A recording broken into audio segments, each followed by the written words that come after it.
그래서 앞으로 세 가지 대단한 변화가 다가오게 됩니다. 첫째는 지정학의 귀환.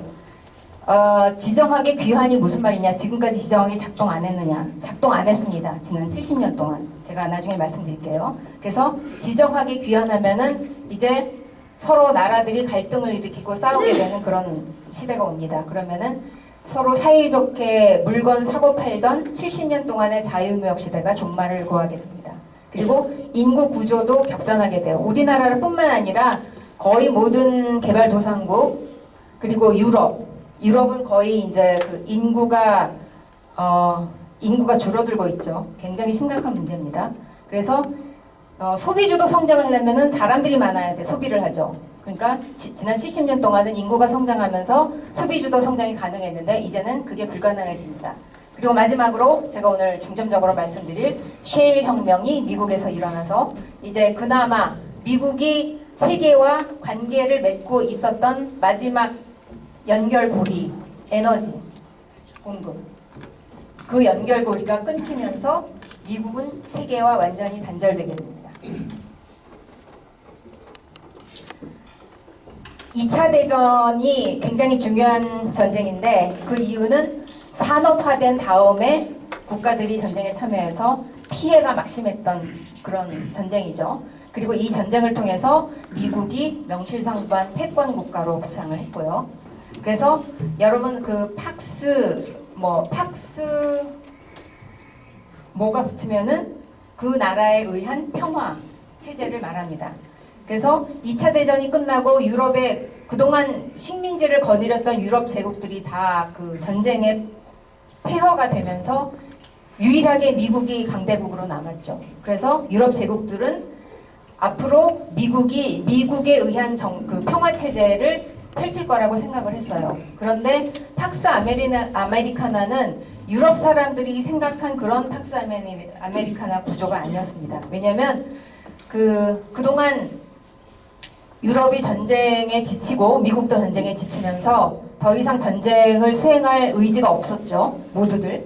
그리고 제국, 팍스 아메리카나라는 체제를 통해서 제국을 구축하려면 미국이 엄청난 대규모 그 군사력을 점령지에 주둔시켜야 돼요. 그래서 제국을 유지한다는 것은 장기간에 걸친 아주 저강도 전쟁을 수행하는 거라고 보시면 됩니다. 근데 미국은 미국 스타일이 아닙니다. 그거는. 그리고 이미 대규모 육군을 보유한 중국과 그 러시아에 맞서기에는 미국은 육군이 그렇게 강하지가 않았어요. 그리고 그 유럽 대륙의 그러니까 유럽 대륙을 식민지로 삼아서 대규모의 육군을 주둔시키려면은 해양 국가로서의 장점을 다 포기해야 됩니다.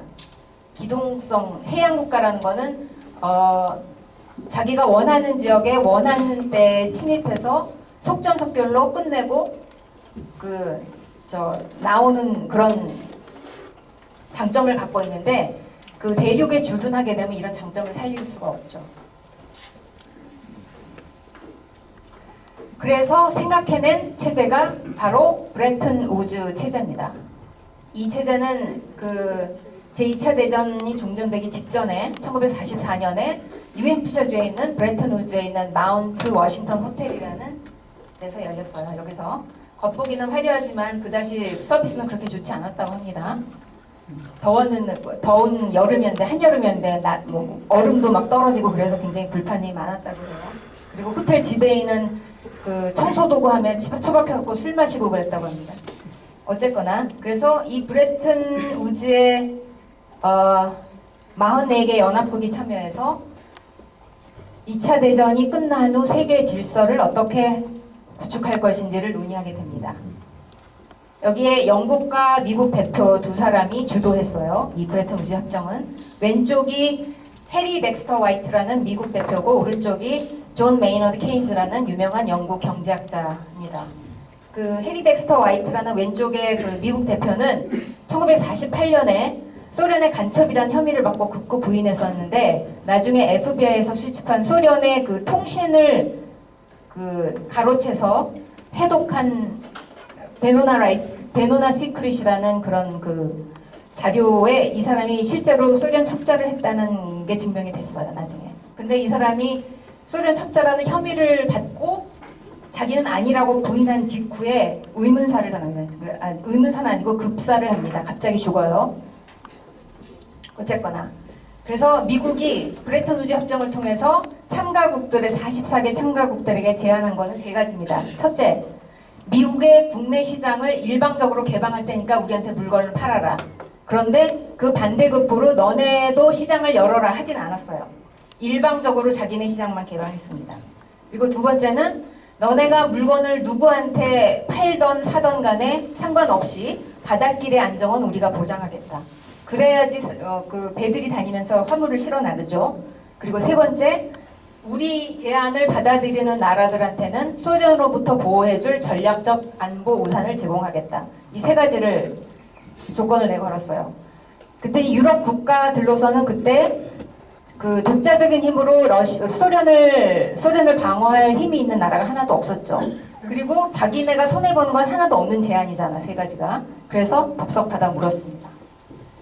그래서 미국이 이 제안을 한 거는 간접적으로 유럽의 경제적인 지원을 해주고 자유무역 촉진을 통해서, 그 다음에 안보 비용은 그 대신에 미국이 전담하는 이런 꿈의 그 거래를 한 거죠, 유럽으로서.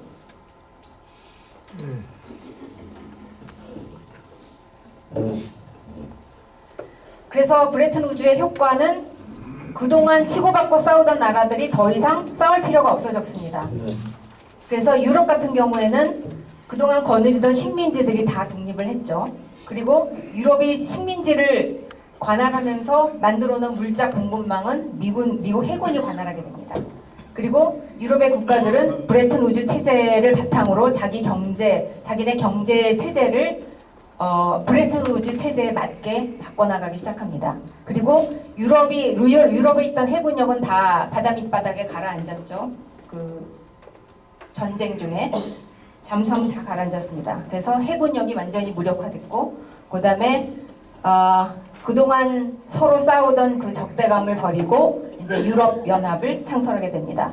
일본 같은 경우에도 일본이 팽창 정책을 쓴 거는 그 자원 때문이었습니다. 자원 때문이었는데 팽창 정책을 포기해도 되게 됐고, 왜냐면 그 바닷길의 안전을 보장하기 때문에 미국이 자기네가 필요한 자원이나 그런 거를 이제 확보할 수 있게 됐죠. 평화로운 방법으로. 그리고 경제를 그 전쟁으로 피폐해진 경제를 재건할 기회를 얻었습니다. 그리고 중국의 경우, 중국은 끊임없이 외세에 시달렸죠. 유럽한테도 시달렸고 일본한테도 시달렸고. 근데 중국도 외세 방해 없이 국가를 통합하고 산업화를 추진하기가 가능해졌습니다. 그리고 미국 같은 경우에는 아까 제가 말씀드린 대륙국 같지만 해양국가처럼 행동한다고 했죠. 그런데 그런 공세적 해양국가로서의 장점을 일부 포기하고 대규모 군사력을 유럽의 나토를 통해서 주둔시키거나, 우리나라에도 주한미군이 들어왔을 듯이 약간의 방어적인 대륙기지를 가진 방어적인 국가로 변하게 됩니다. 그래서 브레튼 우즈가 71년에 완성됐어요. 마무리됐어요. 마무리된 다음에 색깔이 다른 거는 그 브레튼 우즈 협정에 그러니까 합류한 시기가 차이가 나서 그렇지, 빨간색만 빼고는 모두 다 브레튼 우즈 협정의 체제에 들어간 나라라고 보면 됩니다. 그리고 이 브레튼 우즈 체제는 바로 당시에 강한 공산주의 국가였던 소련을 봉쇄하기 위한 전략이었습니다. 그러니까 미국한테 브레튼 우즈 협정은 경제 전략이 아니라 안보 전략이었어요. 그래서 브레튼 우즈 빨간색만 빼고 다 브레튼 우즈 협정에 참가한 나라인데 보십시오. 소련 주위로 다 브레튼 우즈 협정 참가한 국가죠. 바로 이게 미국의 봉쇄 전략이었습니다. 그래서 요약을 하자면 브레튼 우즈 체제는 경제 전략이 아니라, 미국에게는 경제 전략이 아니라 안보 전략이었고, 그래서 브레튼 우즈 체제를 중심으로 미국의 군사 전략을 짰어요. 그 대신에 미국은 브레튼 우즈 체제를 바탕으로 국내 경제 체제를 정비한 적은 없습니다. 이거는 군사 전략이었기 때문에.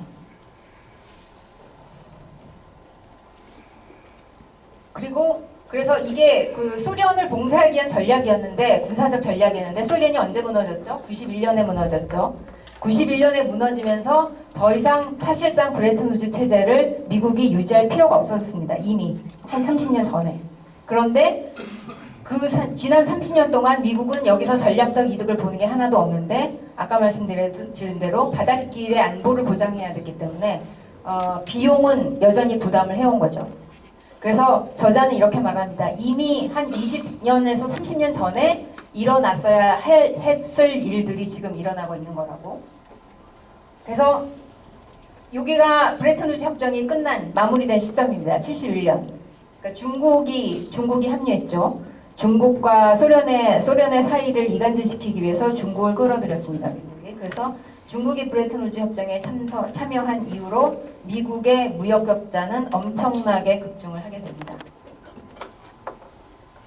그리고 이게 미국의 시간당 그 임금이에요. 임금인데 생산성은 이렇게 향상되는데 미국인들의 시간당 임금은 거의 제자리입니다. 71년 이후로. 바로 이래서 미국의 중산층이 무너지고 트럼프가 당선된 거예요.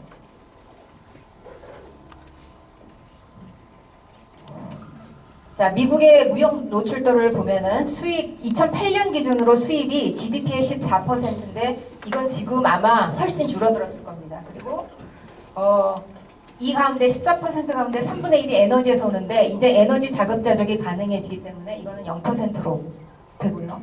그 다음에 그 중에 3분의 1은 또 북미 지역하고 무역 교역을 하는 거기 때문에 사실상 국내 교역이라고 봐주세요. 그러니까 수입이 GDP에서 차지하는 퍼센티지는 5% 미만이라고 보면 됩니다. 그리고 수출 같은 경우에는 2013년 기준으로 GDP의 10% 정도인데 그 절반이 북미 서방구 등 동맹국하고 하는 교역이기 때문에 별로 어려운 점이 없어요. 위험한 점도 없고. 그리고 나머지가 기타. 자, 미국은 지는 해고 중국은 뜨는 해라고 몇십 년 전부터 얘기했죠. 미국의 국력은 전혀 쇠퇴하지 않았습니다. BW는 브레튼 우즈 협정을 제가 줄여서 쓴 건데 브레튼 우즈 협정 당시에 세계 GDP의 4분의 1, 국방비의 전 세계 국방비입니다. 2분의 1, 해군 함정 대수의 2분의 1. 지금도 2014년 현재도 여전히 마찬가지입니다. 그리고 브레튼 우즈를 기준으로 그 전에 80년 동안 10년 단위 규모로 그리고 브레튼 우즈 협정 체결 이후로 10년 단위로 늘 경제적인 성장을 해온 나라는 거의 미국이 유일하고요. 아까 제가 인구 구조가 격변한다고 그 두 번째 앞으로 닥칠 변화에 대해서 말씀드렸죠. 이게 이제 인구 구조인데 보통 개발도상국들은 이런 모양입니다. 왜냐면은 그 영아 사망률이 높기 때문에 굉장히 가파르게 이렇게 되죠. 이게 가장 이제 그 빈곤한 나라인데 조금 잘 살게 되면 이렇게 되고 선진국형이 바로 이겁니다. 그 사망률이 낮기 때문에 어린애들의 이렇게 종 모양이 되는 거죠. 이거는 이제 인구가 줄어드는 지금의 대부분의 유럽 국가들과 우리나라 뭐 이런 출생률이 낮은 나라들의 이런 모양을 보입니다. 근데 미국은 달라요.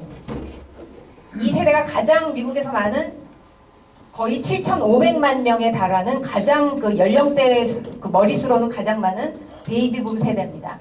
그 다음 세대가 X세대인데 X세대에서 약간 그 줄어들어요, 인구가. 그런데 Y세대, 그 다음 세대에서 다시 그 늘어납니다, 인구가. 그래서 미국은 요 X세대가 줄어든 요 기간 동안 허리띠를 한 15년만 질끈 동여매고 고생을 하면은 인구는 회복돼요. 그래서 이 베이비붐 세대는 그 미국의 연령층 가운데 가장 많은 7,500만 명에 달하기 때문에 이 사람들이 노동시장에 진출을 하면서 온갖 일자리를 다 흡수했습니다. 그리고 머리수가 많다 보니까 임금이 정체됐고 그리고 혼자 벌이로 안 되니까 맞벌이가 증가했고 그 다음에 2000년에 이들이 장년층에 합류하면서 이제 장년층에 합류하게 되면은 노후 준비를 위해서 투자를 하게 되죠. 근데 머리수가 워낙 많으니까 돈이 너무 많으니까 이자율이 안 올라가요. 그러니까 위험한 이자처를 찾아서 말도 안 되는 프로젝트에 막 투자를 하기 시작합니다. 그래서 나온 게 저번에 리만 브러더스 사태 같은 거, 서프라임 모기지, 그다음에 뭐 브릭스 폭망했죠. 브릭스라고 뭔지 아시죠? 그리고 뭐 버블닷컴, 인터넷 그 회사들 닷컴 버블 붕괴된 거, 그런 게 다 이 베이비붐 세대가 만들어낸 사건들입니다. 저도 브릭스에 투자했다가 손절매했는데 2016년에는 이 베이비붐 세대가 은퇴 10년 차를 맞으면서 이제 투자했던 자본을 회수하기 시작해요. 더 이상 공격적인 투자를 안 하고 이제 모아놓은 거 갖고 꽃감처럼 빼먹고 살아야 되는 나이가 되니까. 이게 이제 왼쪽이 미국을 제외한 선진국들의 인구 구조를 다 합한 겁니다. 점점 줄어들고 있죠. 2030년인데 이게 미국입니다. 미국은 여전히 건전해요. 인구 구조가. 이게 세계 인구 구조입니다. 이게 중국이에요. 중국은 이미 이렇게 위험한 형태를 보이고 있습니다. 불안정한 형태를 2015년. 이건 유럽연합 회원국들을 합해서 만든 인구 구조인데 이건 30년 예상치예요. 요것만. 그리고 이게 러시아입니다. 러시아는 지금 가장 그러니까 가입 연령에 있는 남자 여자들이 그러니까 HIV 감염률이 굉장히 높습니다. 그리고 낙태율이 굉장히 높아요. 그래서 거의 인구가 얼마 못 가서 무너질 거라고 내다보고 있습니다. 그리고 일본은 뭐 다 아시죠? 고령 국가이고, 그다음에 사우디아라비아 같은 경우에는 노동 인구가 거의 수입한 외국인이에요. 노동자가. 국내인들은 그냥 먹고 놉니다. 워낙 기름이 많다 보니까 일을 안 해요, 사람들이. 군대도 없어요, 사우디아라비아는. 군대도 수입합니다. 근데 이게 이란인데 이란도 그렇게 인구 구조가 좋진 않지만 이란은 그래도 상당히 강한 군대를 보유하고 있어요.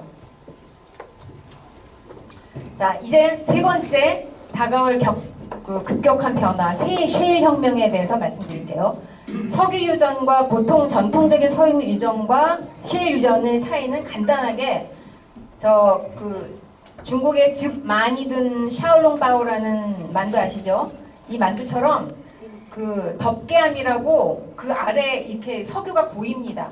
고이는데 고여있는 그 웅덩이에서 빨대 꼽아서 이렇게 쭉 빨아올리는 것처럼 채취를 해요, 석유를.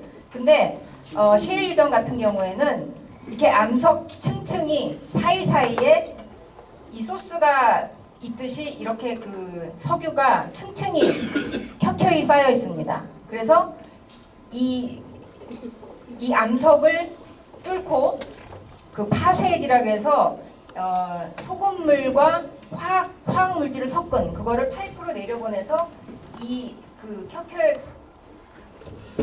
층 사이 암석 층 사이사이에 파이프를 넣어서 암석을 파괴해서 석유를 끌어올리는 그런 기술입니다. 근데 사실 이렇게 가지런하게 여기 라자냐라는 게 이제 이태리 음식인데 가지런하게 이렇게 돼 있는 게 아니라 한 11층짜리 케이크를 그냥 바닥에다 이렇게 내던진 것처럼 굉장히 이렇게 층이 그렇게 돼 있어요. 이렇게 가지런하지는 않습니다. 그래서 이게 미국의 주요 셰일 매장지고요. 자, 초창기의 셰일 기술은 수직으로 파이프를 하나만 꽂아서 수평으로 다시 이제 꺾어서 들어가게 됩니다. 셰일층으로 접근하기 위해서. 근데 수평적으로 들어가는 파이프가 600피트에 불과했어요. 근데 2011년 되면은 이게 6000피트로 연장이 됩니다. 수평으로 들어가는 게. 그 다음에 2014년에 가면은 한 유정의 파이프를 여러 개 꽂아서 여러 개를 수평으로 또 방추형으로 꼽습니다. 그래서 한 유정에서 훨씬 많은 셰일 석유를 채취할 수 있었죠. 그리고 이 맥동 공법이라는 기술을 개발했는데 이거는 이제 어느 구름에 비 내릴지 모르니까 여기저기 꼽아보는 게 아니라 이 맥동 공법을 이용해서 어디에 셰일이 매장되어 있는지를 우리가 MRI 보듯이 진동을 이용해서 아주 미세한 진동을 감지해서 어디에 매장돼 있는지를 확인해내는 그런 기술입니다. 그래서 여러 가지 기술이 굉장히 많이 발전을 했어요, 그동안에.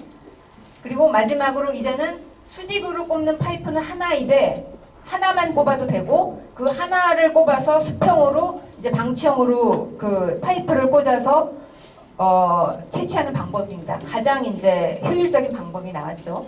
그리고 지금도 여전히 셰일의 기술은 바뀌고 있습니다.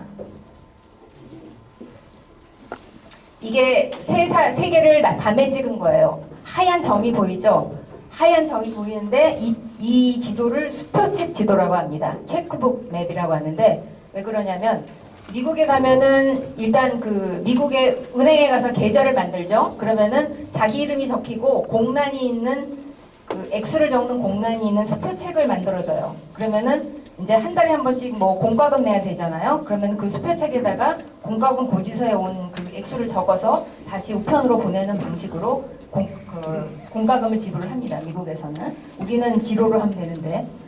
하여간 그래서 이 하얀 점들은 그렇게 공과금을 낼 수 있는 전기료를 낼 수 있는 사람들이 사는 지역이에요. 이 하얀 점들이. 그래서 이 지도를 수표책 지도라고 합니다.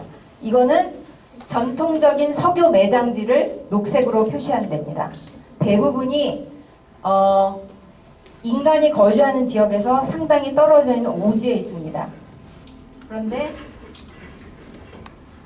이거는 셰일 매장지를 본 거예요. 셰일 매장지를 본 건데 그 전통적인 석유 매장지하고 거의 일치하지 않습니다.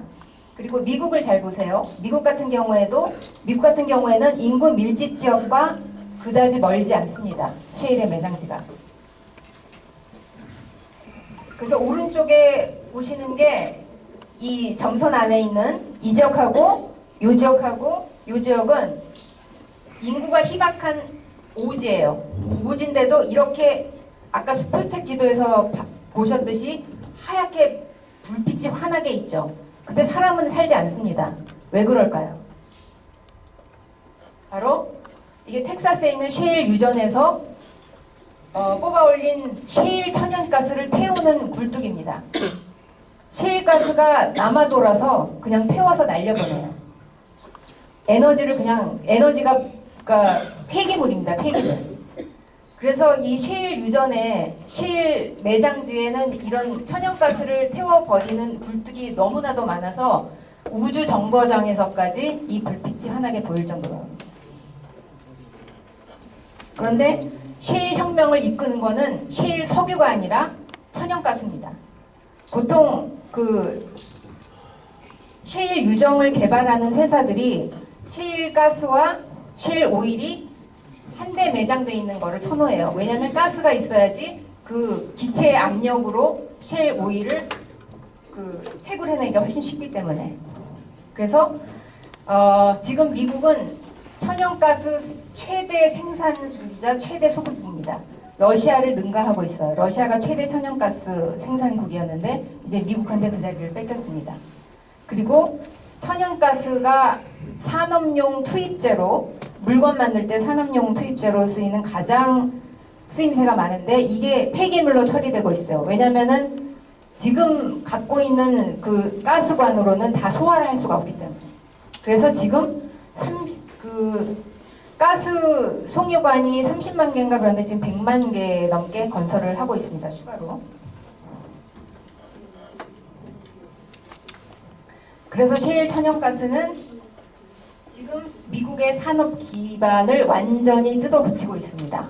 일단 발전 연료로 천연가스를 안정적으로 쓰겠다는 결정을 내렸어요. 발전소가. 1990년대에 그때 천연가스 가격이 아주 쌌기 때문에 발전소들이 천연가스로 발전하기 시작했는데 조금 지나서 완전히 가격이 폭등을 했습니다. 그래서 다시는 천연가스를 발전연료로 쓰지 않겠다고 다짐을 했는데 왜냐하면 발전소 수명은 수십 년 단위로 측정을 하고 몇십 년 단위로 장기 계획을 세워야 하기 때문에 이렇게 발전 연료가 가격이 등락이 심하면은 그 연료를 쓰지 않게 됩니다. 근데 2014년부터 발전소에서 천연가스를 핵심 연료로 전환하고 있어요. 그게 무슨 뜻이냐면 이제 천연가스가 안정적으로 공급될 거라는 확신이 들었기 때문입니다. 그래서 연료가 저렴해지면 전기료가 싸지죠. 전기료가 싸지면 모든 물가가 싸집니다. 우리나라랑 정반대로 가고 있죠, 지금. 그래서 여기서 또 문정권을 조금 깨알같이 씹고 넘어가야죠. 이게 그 태양광 잠재력을 가진 지역들을 보여주는 지도입니다. 빨간색이 가장 이상적인, 태양광 발전에 가장 이상적인 지역이고, 그 다음에 주황색이 어느 정도, 중간 정도, 노란색이 아주 낮은, 잠재력이 아주 낮은, 그리고 희끄무리한 색이 거의 태양광 발전을 할 수 없는 지역입니다. 자, 우리나라 보세요. 무슨 색입니까? 희끄무리하죠. 미친 짓을 하고 있는 겁니다, 지금 우리나라에서. 자, 셰일 천연가스의 세 번째 특징, 고용을 창출합니다. 이건 뭐 당연한 거죠. 셰일 산업, 여기저기 유정을 뚫으면은 그 유정에서 채취하는 데 필요한 인력이 엄청나게 늘어나겠죠. 뭐 파이프도 대량 생산해야 되고, 아니면은 그리고 채굴한 거를 운송해야 되고, 뭐 여러 가지 직접적으로 셰일 산업과 연관된 고용이 창출됩니다. 그리고 직접 연관 말고도 간접 연관과 관련해서도 일자리가 창출되죠. 뭐 그걸 가공 처리한다던가, 아니면은 이제 천연가스가 싸지니까 제조업이 그러니까 연료값이 하락하니까 이제 미국의 제조업이 귀환해서 그래서 일자리도 창출되고. 그래서 미국의 민간 부문 6대 소비 부문이 이렇게 6가지인데, 지금 전기료가 어떤 효과를 보고 있냐면 4인 가구 기준으로 휘발유 값이 하락해서 $1,100가 절약됩니다. 1년에. 그리고 전기료 인하로 한 해에 $750가 절약되고. 껌값 같지만 이게 중산층한테는 상당히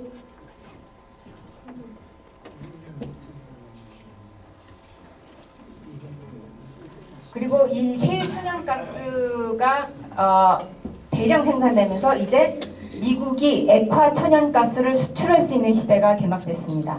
천연가스는 가스 형태로 수출을 할 수가 없죠. 그래서 수출하려면 굉장히 첨단 기술이 있는 나라만이 이거를 수출하고 수입해서 저장을 할 수가 있습니다. 그래서 지금 텍사스에서 멕시코까지 송유관을, 그러니까 가스관을 건설하고 있습니다. 이 멕시코가 산업 발전이 안 되는 가장 큰 이유가 전력 공급이 원활하지 못하기 때문이에요. 공장에서 기계를 가동하고 있는데 갑자기 전기가 끊겨버리면 안 되죠. 그래서 이게 가장 치명적인 약점인데, 멕시코한테 저렴한 전기를 안정적으로 공급하게 되면 이제 멕시코에서 미국으로 불법 체류하려고 넘어오는 노동자들도 없어질 테고, 줄어들 테고, 자기 나라에서 먹고 살만해지니까.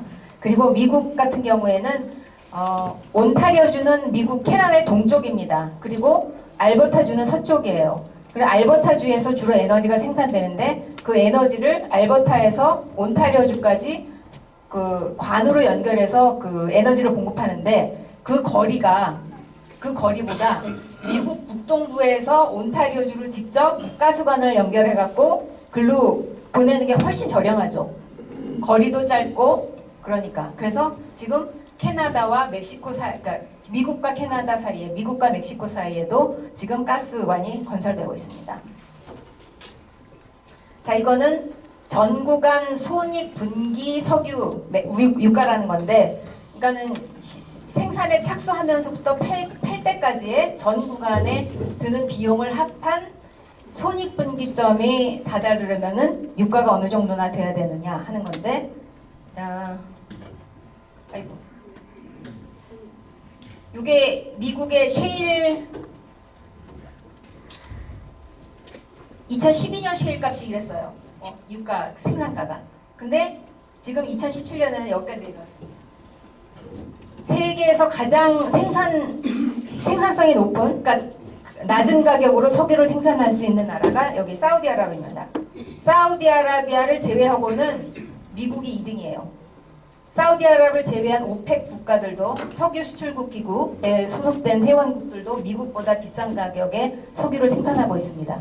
근데 사실 유가 생산 가격은 페르시아만 산유국들은 국가 기밀입니다. 그래서 정확히 발표는 안 해요. 이건 이제 추산치고.